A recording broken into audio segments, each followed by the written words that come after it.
Hello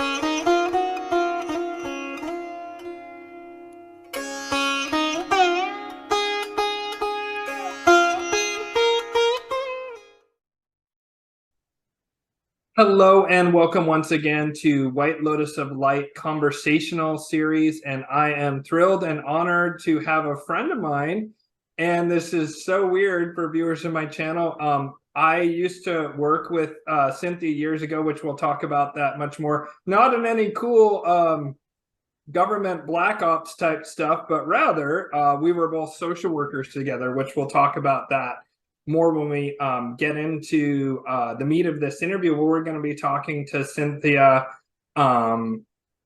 who is an author and is, like I said, has been a social worker in the past. And she also is the widow of Phil Schneider, who is famous for, among other things, deep underground military bases whistleblowing, the infamous Dulce firefight between extraterrestrials and the military in the late 70s.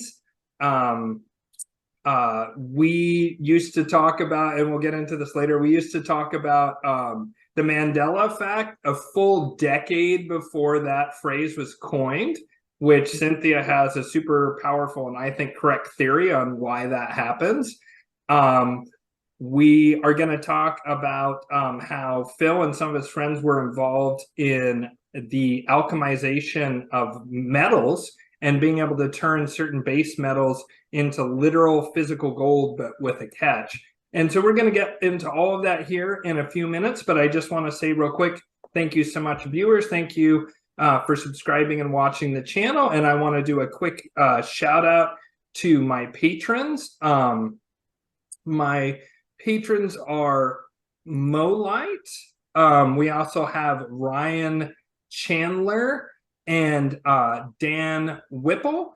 And then finally, we have Fashion Now, who is my newest subscriber here on the YouTube channel. And so you can subscribe if you want to support the channel. You can subscribe to my Patreon, or you can click on the little join button here on YouTube, and then you can join that. Also, if you're interested in supporting the channel in other ways, the primary way that I make money off the channel is I never monetize, but what I do is advertise some of my own spiritual services I do. So if you're interested in getting second half of life Navamsa charts done in Vedic astrology, so you can learn about some of the karmas that are ripening in the second half of life, or if you're under 40 and you'd like to have your natal chart done to learn about some of your karmas and things that are going to ripen and happen for you while you're under 40, that's something you can get from me. I also am currently offering, and I'm about to close it here in the next few days, an angelic magic class that is launching on Thursday, May 4th. And so if you're interested in that, just click on the links below. And without further ado, thank you so much for your patience there, Cynthia, during that little house cleaning. But Cynthia Schneider is an author of the book. Is it Love on the Frontier? Can you pull it up here? So it's Love Forever on the Frontier. Love Forever on the Frontier. And my last name is now Drayer. Cynthia's last name is now Drayer, yeah. And so Cynthia, go ahead and tell us just a little bit about the book. It's a historical romance novel, is that? It's a historical fiction, so it's based on real people. My grandchildren are members of the Northern Cheyenne tribe, and this is their ancestor, William Bixby, his two friends, and they all married related Indian women. So all their children were cousins, you know. And it's the story of William's family, their pioneer life, the Mormons, the Civil War, the Indian Wars, the cattle wars, you know, the massacres for the Indians. And it all started with a story that I heard about a humpback woman who had been at the Sand Creek Massacre. And so that started really my obsession, really, to find out more about this family. And that's what it ended up in, was a book. That's it took me 15 years. Yeah. Well, hey, you're a published author now. That's awesome. And so Cynthia and I used to very randomly work together for the state of Oregon, and I was a very junior worker, and I had to go around and work with all the more senior case managers in the teen parents unit. And Cynthia was doing just incredible work, helping teen parents complete their education, get their GED or high school diploma, and be able to start making their way in the world and start building themselves up and really creating a great foundation for their family. And just, I used to work with Cynthia, and she was so kind and patient and wonderful to these teen parents. It was just, it was humbling to behold. And then Cynthia and I started talking, and we found out that we both were into the weird shit that everybody on this channel. And then Cynthia started, that's for sure, really blowing my mind because Cynthia happens to be the widow of the infamous slash famous whistleblower, Phil Schneider, one of the most profound, mind-boggling whistleblowers, I would say, of all time, actually. They're still talking about him 25 years after his death. You know, the reason I got a hold of Cynthia was actually I saw something on the Reese report, and I finally put two and two together. I somehow knew about Phil Schneider that I'd learned in the past 15 or so years. And of course, I had worked with Cynthia like probably 15, 18 years ago now, in the early 2000s. And I suddenly realized when I was watching this Reese report thing about Phil Schneider and him talking about the deep underground military bases that, holy shit, this is Cynthia's husband. And I was like, can that possibly be true? There's no way. I just thought the odds of me having worked with someone, just it didn't make sense. But then I looked it up, and there was Cynthia with Phil, and I couldn't believe it. And I then thought back on all these crazy stories that Cynthia had told me about her husband, and the things that he had related to her. And so yeah, this is going to be a heck of a show today, and Cynthia's going to be dropping some amazing nuggets. And so just to start with, Cynthia, how did you and Phil meet, and how did you kind of then find out that he had lived this unbelievably remarkable life? Well, when I first met Philip, it was through the Oregon Agate and Mineral Society. I have a Bachelor of Science in Geology, and he was a geology engineer. So that society kind of brought us together. My first husband was a charter member, so we went there all the time, and I knew Philip. But when my husband died, I was really sad, and Philip came in and really helped me stabilize my life. He saved my life, I think, is the way I can put it. And we got married and had a daughter, Marie, and so there we are. And were you in Oregon at the time, or were you living in a different state? We were in Oregon, yeah, in Portland. But I didn't realize Phil had was living in Portland at that time. I guess kind of always imagined you guys lived someplace, some other state. No, he eventually, when we divorced, he moved to Wilsonville, which is about 35 miles away from Portland. And that's where he was murdered by suicide. Mm-hmm.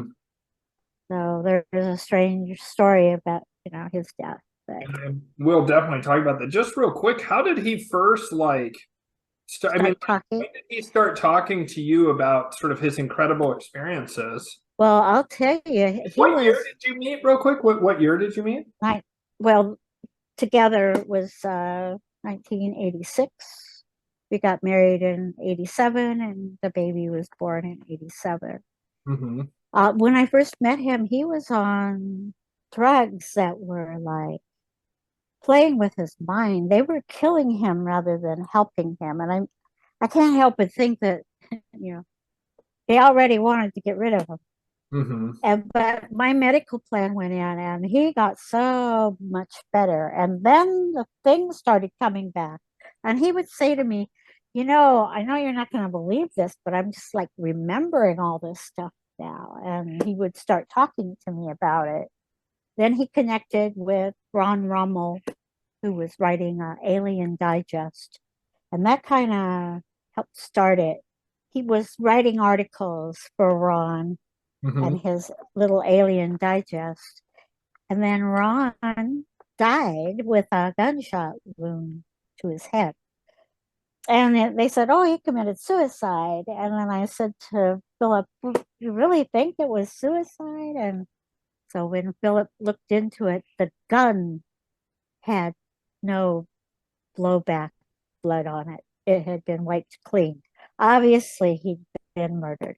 Mm-hmm. So that just enraged him. And that really started him to, he said, forget my secret stuff. I'm going to just, I mean, they went to Area 51 together. They were doing a lot of things together. And then he was dead and murdered at that. So he started talking. The first talk he did was at the Bigfoot Society in Portland.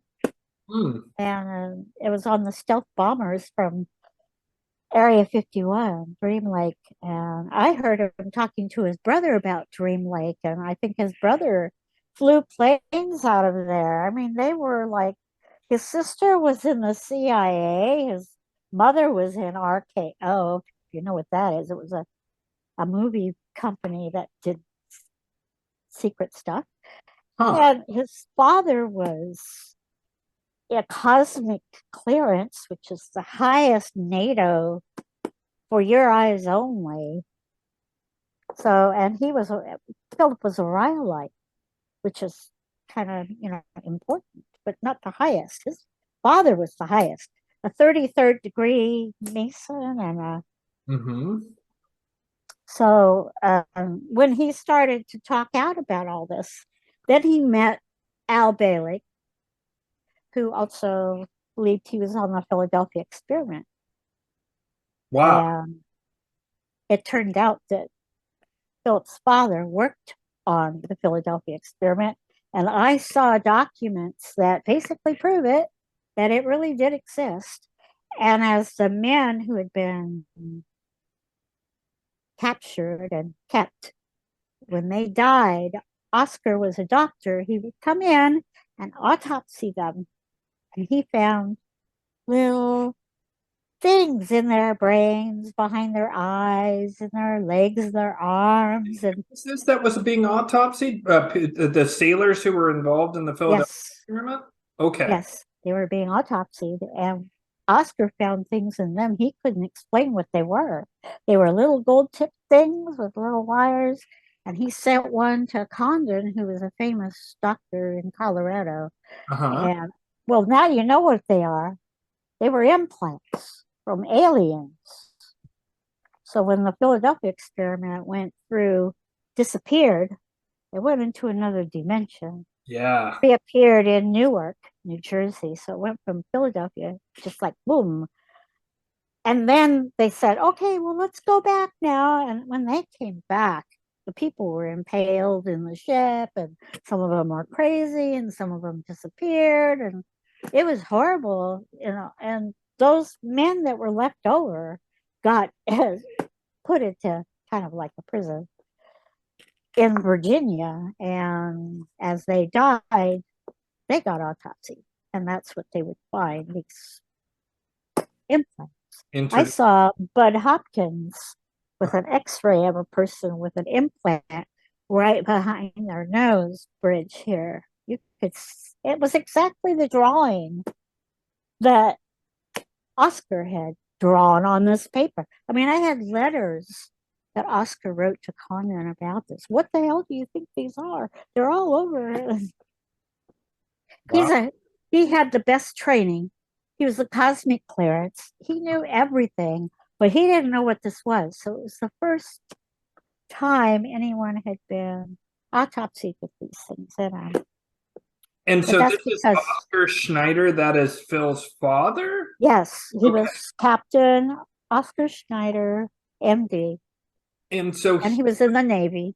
and his father, if I remember correctly, was actually uh, worked in the Nazi regime. Is that correct? That he was like Well, I couldn't prove that, he was because like a I potato saw type? their family in the census in Portland. So Uh-huh. I don't know that That part I'm not sure about. I mean, he could have been working for them. He could have been here in Portland and then gone away and worked. A lot of people were doing that forward, you know, the King of England who had died, you know, took away the throne, who didn't want it. They Yeah. were all like talking to Hitler. So a lot of people were there. But Oscar supposedly was Jewish. I don't know if he would have been really, but he knew. I mean, I saw periodic tables with elements that they're just now telling people about. This was back in the 30s, 1930s. And they were, I mean, they were way ahead. We were way ahead, but we didn't let people know. So So, he was in the Philadelphia experiment and he was in Operation Crossroads and he helped develop the Nautilus atomic submarines. So he was in a lot of things. And I saw all these records because when Oscar died, Philip went down into the basement to a file cabinet and boop, boop, boop. He had photographs of things from Operation Crossroads. and what's Operations Crossroads? Because actually, I don't even know that. Well, Operation Crossroads was the atomic bombs done at Bikini Atoll, the lagoon, Yeah. right?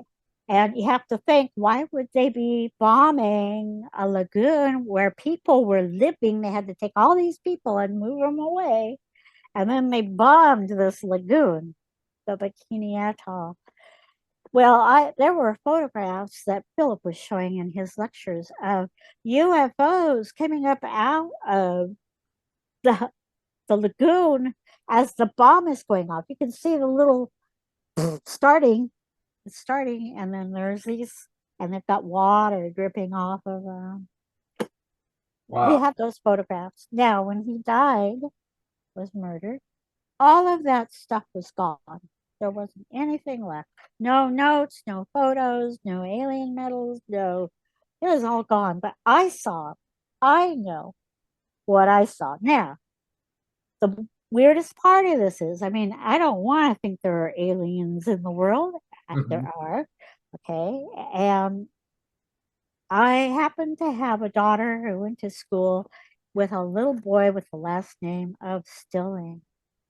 And General Stilling was the head of Operation Crossroads. And I thought to myself, gee, could that be Joseph Stilling? And that was the name of this little boy. I called the grandfather. That was his uncle. The grandfather was in that plane taking the photographs. And I asked him, what did you see? I mean, what was in those photographs? He goes, UFOs. I said, that's what I wanted to know because that's what I saw. So he verified as a firsthand witness to what was going on with those UFOs coming up out. We knew they were there. We had to have known they were there. That's why they moved all those people out. They were going to bomb it because they knew something was down there and they wanted those ships or they wanted evidence of them. Now, right after this, Roswell happened. And I can't help but think that some of those ships were damaged and they ended up in Roswell. Interesting. Okay, the main plane that dropped the bomb in Hiroshima came from Roswell. I don't think a lot of people know that. Yeah. So there's a connection between the atomic bombs and Roswell, Operation Crossroads, and what happened just maybe a week or less afterwards. I mean, it was like. So I've been putting two and two together. I think that's what happened. Is we damaged some of those ships and they, landed. And that's what they recovered at Roswell, you think? Was ships damaged? Or some of the ships that came up out of that got blown up. Well, that's so interesting because there's I believe there's even like proof of this, but I know that in the 50s they used a nuke in Antarctica, and some people say it was a Nazi underground base there, but other people have said it was a Nazi / extraterrestrials, or at least non-human species, right? I mean, we don't actually know where these beings come from. I mean, the Philadelphia experiment kind of points towards that interdimensional aspect, but they're not mutually exclusive. It could be that extraterrestrials move into a different dimension because the distances are different there to travel, or who knows what. They're not necessarily mutually exclusive things, but of course, I happen to be of the opinion that both exist, and whether they're the same phenomenon, that I'm not sure on, but it does definitely seem that there's an interdimensional being aspect, and there's also a not from this region of the universe phenomenon. Or they have been here for millions of years. Yeah, and I've heard that as well. That I mean, there's So stuff that part of that say and stuff. Go ahead. is Philip's story about his deep underground mountain bases. Uh-huh. He would explode grounds to make the tunnels that went down 2 miles into the earth. I mean, they were building these big, deep underground mountain bases. Mm-hmm. And suddenly they hit something they weren't expecting. It was like a cavern. Now, this has happened twice to him. So, this was the first time, though, in Colorado. Granite, shouldn't be any caverns in there. But all of a sudden, boom, he's in a cavern. It goes down in it, and there's a UFO covered in quartzy stuff. It had to have been there for millions of years. And there's an alien also stuck in it. So he saw right there something that normally you wouldn't have seen. And the same thing kind of happened in Adolph's firefights. He's, blowing stuff up down below. Mm-hmm. All of a sudden they hit something they shouldn't. It's like open space. You can smell air and stuff coming up out of it, and they go down in a shaft, and there are aliens there. What he saw there was just disgusting. I mean, he saw vats of blood and human body parts, and he saw humans caged that were being like tortured for their adrenaline. That was their drug. And they ate us. So whatever aliens these were, they lived there for a long time, and we were helping them. Now that's the part that really upset me, was that they knew they were there. Mm-hmm. They're like eating us and taking our blood and taking our glands, and there's a million children that disappear every year in the United States. You'd go, what? I've never heard of that. You hear of one or two or three, right? But if you look at missing children, they're almost all around where the deep underground mountain bases are. They're being preyed upon. It's sad. Wow. And whether it's for experiments for genetics or food or blood or who knows what. I mean, so I want to get more into the deep underground military bases, and also just sort of the alien thing a bit more in the second chapter. What I would love to talk about just for a minute is, you and I used to talk at work back in the day about what's now known as the Mandela effect, basically that there were sudden, very significant changes to sort of the timeline that we're experientially on. And you pointed this out to me. You said, have you ever had a celebrity die and then die a second time? And I was like, wow, that's wild you would say that, because I had two at that time, and then a third one happened when we worked together. But I had two that were very distinct, which was Don Knotts and Jonathan Winters. Don Knotts and Jonathan Winters. Go ahead. Don Knotts, that was one of the ones I noticed. It was like, God, he's dead. You saw Andy Griffith grieving for him. I mean, other people were saying, oh, how sad, he's gone. And then all of a sudden he's in a movie. It's like, oh my gosh, Pleasantville. Yeah. Like, he's alive. How'd that happen? Yeah. And then he died again. Yeah.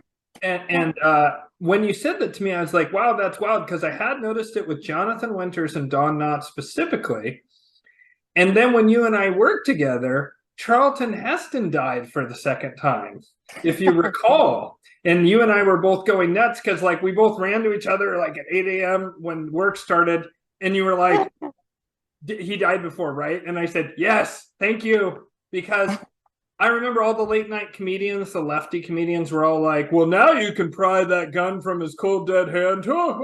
As though that's even remotely respectful or cool. But they all made the same pry the gun from the cold dead hand joke that they had all made before. They'd all made that exact same joke before. And that was one of the things that stuck out for me when he died again, as I was like, I remember them, and it was the same exact thing. They started saying, oh, because he was the head of the NRA, and he famously said, you'll take my rifle when you pry it from my cold dead hands. And so all liberal comedians made that exact joke. And that was part of what was so jarring about that one in particular, was it was the exact same thing happened again. And so what is your explanation for that? I mean, the classic examples is the Berenstein Bears versus Berenstain Bears, right? Which right. And now it's in the Bible. You've got the lamb and the lion. Now it's the lamb and the wolf. What happened there? I mean, that's right. The Bible one to me is not as strong, just because that could be a translation thing. But there's no way that someone who has a copyrighted children's book series that sells millions, that they just got their name wrong for like a decade straight, and it didn't. Jeff and Jiffy and all sorts of things. I remember Jiffy. I don't know. Geez. No. Yeah, that's interesting. And so, but there was one other person that was in that category, was Bernadette Peters, because my daughter really loved her as an actress. She died, and I mean, my daughter and I kind of grieved for her, and then all of a sudden she's alive again. It's like, oh my God. But what we found was, and this was coincidence, I don't know, but every time I was like almost in an accident, or my daughter was almost in an accident, or we almost died, or I mean, something horrible was going to happen to our family, but we lived, we survived, and all of a sudden I would notice somebody's alive. So it was like maybe I had switched into a different dimension. I don't know. But it was weird that would happen over and over again. And what I remember you telling me at the time, which had the ring of truth, was that there was secret government programs that were using some kind of time travel or time manipulation method, and that's what would cause these sort of glitches in the matrix, so to speak. CERN started right when the Mandela was. I mean, I think they're creating those little black holes, and it's creating time warps. Multiple universes are kind of blending. I mean, gee whiz, it's something weird's happening. I think CERN has part of the reason for it too. But wasn't it happening before, to some degree, to you, before CERN? Yeah, it could be Montauk. Montauk was working with dimensional. The Philadelphia experiment ran into interdimensional. I want to save some of that for the second half, because there's some wild stories about the Montauk. But so you though are of the opinion that this is happening, that it could be multiple phenomena, right? It could be that in order for your consciousness to survive, it has to shift into the timeline where you didn't die in a car wreck, right? There you go. That's one thing, and they're not mutually exclusive, meaning it doesn't need to be one or the other. It can be both. I've had somewhat similar things along those lines that you just described, to where like something maybe would have led to me dying or some kind of extreme hardship, and then I noticed a change like that. But there's a lot of times where there's nothing happens in my life of note, and then all of a sudden there's a celebrity dying again. There's like whatever kind of like very significant change. Like I had it happen not too long ago with Alexander the Great in India, that the history of it completely changed from my perspective. Same thing with the Trojan War, completely changed like the results of it. And I've been into ancient history since I was a kid, and I'm not going to get a detail that wrong to where it was just like completely different. Like in my original timeline or whatever, Athens beat Sparta in the Spartan War because they had superior production. In this timeline, if you go on Wikipedia, it will tell you that Sparta defeated Athens and then was like really nice and lenient to them, which sounds odd.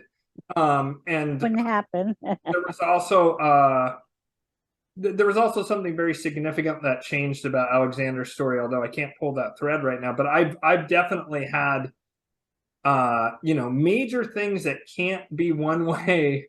There's suddenly a complete, that are supposed to be one way are suddenly a completely different way. And I've noticed that the amount of times that happened has definitely ramped up since they've started to do all the CERN stuff. And they just fired it up again recently. Ready. Interesting. Well, I don't know if you probably wouldn't notice, but when I go back into my geography lessons, I swear some of these continents have moved around. I mean, South America is like way off to one side, and New Zealand is way down. They're in places that they weren't when I was younger, I swear. There's another phenomenon that I hear a lot of people talk about, and that is that when I was younger, and this could be like aerial spraying is causing this, or it could be a different like maybe change in what's going on the sun's surface or within the sun. But when I was a kid, the sun was yellow and it was very warm, and I would get burned and stuff. I got sunburns when I was a kid, but nowadays I often find myself, first of all, the sun looks like steely white nowadays, where when I was a kid it was very distinctly yellow. Like we draw the sun when I was a kid, it was yellow. But the sun isn't really yellow in my experience nowadays. It's this like hot white, like this titanium white color. And I talk to a lot of people and they remember it being yellow as well. And I find that it makes my skin feel funny, actually, this new sun. Like it feels like very quickly, it makes me feel like I'm going to burn in an amount of time that doesn't make sense. And so I'm with you on, I've definitely had like even physical phenomenon changed massively. One of them is the sun. I do notice that I just can't stand the sun as long as I did when I was a kid. I mean, it would take me a long time to get burned. I would be out in the sun for 2 or 3 hours and then I get a bad burn. If I go out with my shirt off now for that long, I would have horrific second-degree burns for sure. Just it seems to me like the sun is much, much worse. So I'm with you on some of the changes on that. And so I want to get your take on a question that that comes up a lot in my show. I'm of the opinion that this whole flat Earth phenomenon, where everyone believes in the flat Earth, I think that that's to distract from the fact that the Earth is actually hollow, in the sense of it's very honeycombed.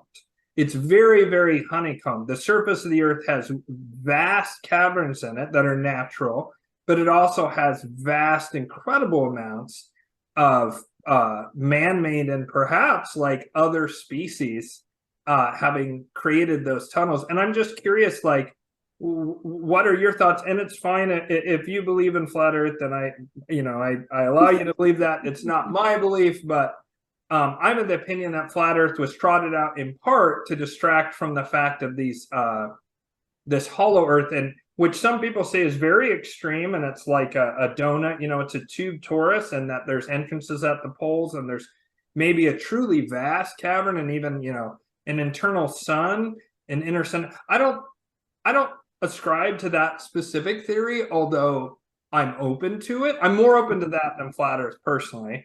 But honeycombed Earth, meaning like an Earth that is far less like sort of dense at the surface, the first few miles of the Earth's surface is way more honeycombed than I think is commonly believed. And so what are your thoughts on what I just said? Well, I think I don't believe in the flat Earth. But if it was flat, it'd be like a flat surface, and then there still could be something underneath. Sure. Like, caverns and what have you. But Admiral Byrd, I really believe in his story that he flew into a hole in the North Pole or South Pole, I forget which one, and actually went into the Middle Earth and landed and met the people and came back out, and oh my, was he in trouble when he wrote about it. One of those probably death by suicides again. I know Forrestal was that way. Yeah. Well, that's interesting. So you Do you think Forrestal was had something to do with his connection to Bird is why he got suicided? I know Oh, Forrestal was also talking about the secret space program, the Blue Gemini program or whatever. he just knew too much of everything. I Yeah. mean, it was Yeah. like Philip. Philip knew so much. I mean, he knew where all the dumb bases were in the whole world. He Mm, was probably the only person who could tell you where every one of them was. wow. That's interesting. So, yeah, he had such a and it wasn't just all his own information. People would come up to him and say, "You know what? We know such and such is happening, and here are photographs of it, and he would then lecture about those because they were too scared to get up in front of people and talk about it, like Yeah. the Gunderson freight cars that had people shackles in it for Mm, taking us to concentration camps. mm, They're made right here in Portland, Oregon, where I live. And this guy photographed them, and it had 120 sets of shackles in this freight car. Now, you can't tell me that they're going to put cars in there and tie them down with shackles. No, this was for people. And then there were these concentration camps where they had plastic coffins for people when they died. I mean, you yeah. take them by, rail in these cars. I've heard that that was a like a plan thing that kind of like has since that particular plan has sort of fallen through. That was to release a much more deadly bioweapon a long time ago. I know exactly what you're talking about, those famous camps. And so I don't want to, I know it's an upsetting topic, so I don't want to go too much into it, but I do want to sort of end this part one, and then we're going to go into way more detail in part two. Can you tell me a little bit about sort of the events that happened leading up to and directly after Phil's? I believe he was murdered. I'm certain you're right, and just like how that happened. And it's been a long time now, but I do respect that this is a sensitive subject for you. I know it's upsetting. Right. Yeah, we got the call that he had died and he'd been found in his apartment. He'd been dead for like a week already. So it was a horrific scene. His friend came in and other people came in. The police officer came in and they all said, "Oh, he died of a stroke." I don't know why they thought that, except that there was some blood down on the ground. They thought maybe he died of a stroke or something. And they actually released his body to me, but I didn't know the coroner hadn't been there. Now, in Oregon state law, if you die in your home, the coroner has to come in and determine what you died of, but they didn't do that. No assistant, no coroner, no nothing. But I didn't know that. So I went to the funeral home the next day. I go, I just kind of want to see the body because he was talking out about a lot of things. I just want to make sure there's not like a gunshot wound to his head or something. Mm-hmm. And the guy goes, "Oh, you don't want to see this. His body is so bad. I mean, he was there for a week and he's green. And I mean, you just don't want to look at that. But I will go in and look, I'll do that." The next morning, I get a call. He's been taken to the medical examiner for an autopsy. They found a rubber hose around his neck, wrapped 3 times and knotted in the front. He strangled to death. Now, this is a gentleman who was missing fingers on his hand. He had osteoporosis and cancer also going on, multiple sclerosis. I mean, this poor guy was in pain and dying, but he just kept going. And there's no way he could have wrapped that around 3 times and tied it and then just sat on his bed and died. Nobody does that. You just don't fall over and die, which is what happened.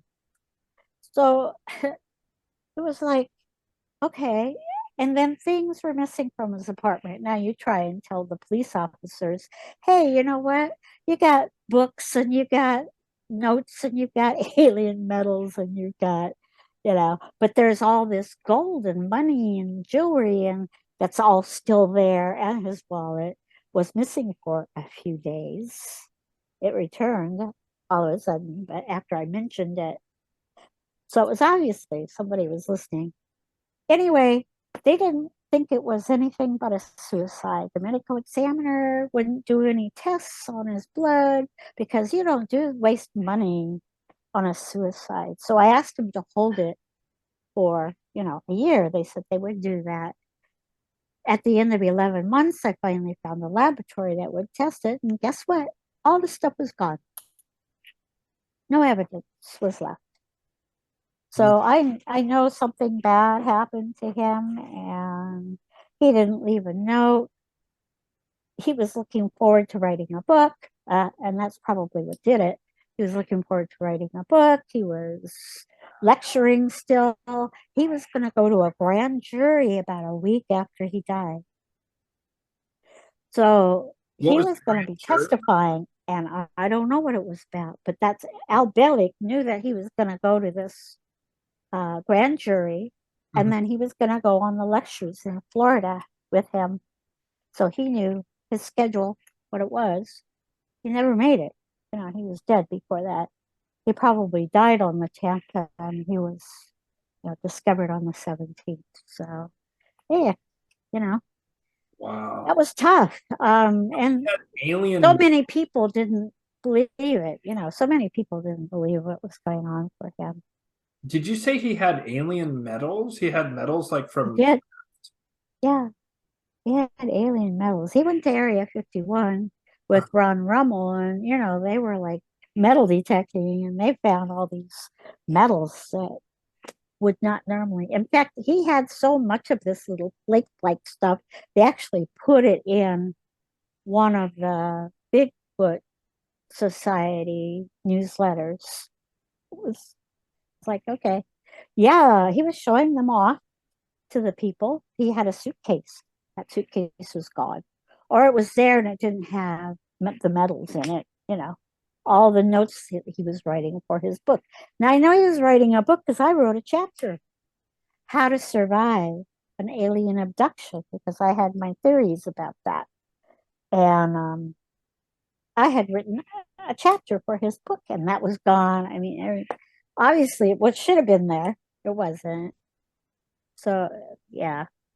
It's so wild, Cynthia, because we would talk about this back in the day, and I often talk about on this channel how just for whatever reason, grace of God, that I have something called claircognizance, where I just know things. And one of the ways that manifests is I can hear, I don't know how to describe it as, I can hear the ring of truth when someone's telling me something that's true. And I tend to hear it usually when it's something that my mind is, like my logical mind is skeptical of. I'll have this knowing of, nope, that's true, even though it sounds wacky. But way back then, like, I think we worked together like 2004, 2005 range, something like that. I knew things like, I knew 9/11 was an inside job. I had figured that out. I had figured out that, I don't know, dark magicians run the world. I had figured out, about central banks. A lot of the stuff that's currently unfolding, was stuff that I knew was being planned, like even 20 years ago. But the stuff you would tell me was several orders of magnitude even more wild than anything but maybe the dark magicians running the planet thing. And yet you would tell me these things, and I would just be like, wow, she is telling me the truth. This is incredible. And I couldn't really quite file it. And it wasn't until a few months ago when I reached out to you that I heard that Reese report, and I was like, Phil Schneider. And I was like, man, there's some memory of like some bell was being ringing. And I was like, Phil Schneider. And I'm like, I know I've heard about this guy, the deep underground military base guy. And I'm like, man, some of these stories he's telling, they sound familiar, but like I've heard them differently. Like, because I was watching, film of Phil. Right. And then all of a sudden it like hit me like a ton of bricks. Oh my God, this is Cynthia's husband, Cynthia that I used to work with.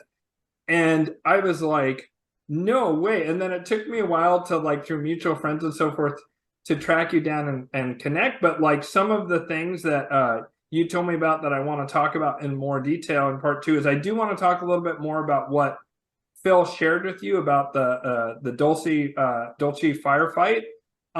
Anything that he told you on that. anything he told you about things that he directly saw in these underground military bases, both the human ones and then anything where they like interface? And I just sort of want to talk about, you know, what his experience was of the way there was levels and levels that some of them were human and you go deeper, they're aliens, all this kind of stuff that people talk about. I want to talk about Montauk, and I believe that weren't you saying that he, when he was even very young, was connecting with, and we won't go into it in too much detail, but that they were connecting psychically, I think, with aliens or interdimensional beings as part of some kind of project for like psychic kids. Is that right? Am I remembering that correctly? Well, he went to Area 51 and helped translate with aliens, so he must have had some connection. Okay. And he saw the UFOs over the White House when they were, you remember the flyover at Washington, D.C. He happened to be there and he saw that. So that was his first experience with UFOs. In the 50s. He saw Right. the 1950s. In the 50s, right. Wow. I have a picture of him and his siblings doing an Easter egg hunt on the White House lawn, but he also told me about the UFOs. Wow. Wow. Okay, well, so viewers, so for part 2, that is going to be at least for a few weeks and maybe a month, that's going to be subscribers only. And I don't mean just subscribing to the channel. I'm talking about for my my patrons, people who support me on Patreon, people who have hit join on YouTube. So if you would like to get access to Cynthia talking about the really juicy stuff here in part 2, if you just want to subscribe on Patreon or to the channel, just the same amount that you would spend on a coffee, and you can help support the channel and you can get access to that right away. And so Cynthia, you and I will take a brief break here and then we'll get back to part 2, but part 2 will be released. I think I am going to make it public. I think it's important that this information gets out there, but I'm going to give subscribers, Patreons, and people who've joined the channel, I'm going to give them the first crack at it, and they'll have a few weeks to enjoy that. So if you're intrigued by what Cynthia's saying and you can't wait, just become a Patreon and you help me and you get that juicy information. So thank you so much for coming by. And if you enjoyed this so far, hit like and subscribe and share with people who would be interested in this content. And so, Cynthia, we're just going to take a little break here and then we'll do part 2. Okay. All right. I'm ready.